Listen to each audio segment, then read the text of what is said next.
Hey guys, it's Katelyn with forestrydoors.com and ARE&x. In today's video, I'm going to feature the upper and lower polycarbonate windows for the Kubota KX080 manufactured by the Deere company. You can purchase these doors at www.forestrydoors.com. Now let's take a look at the upper and lower window a little more closely.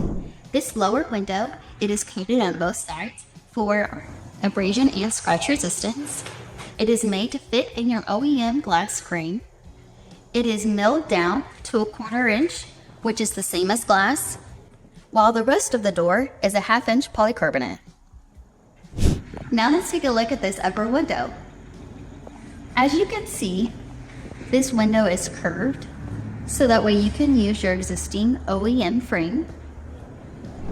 It is milled down to a 1/4 inch.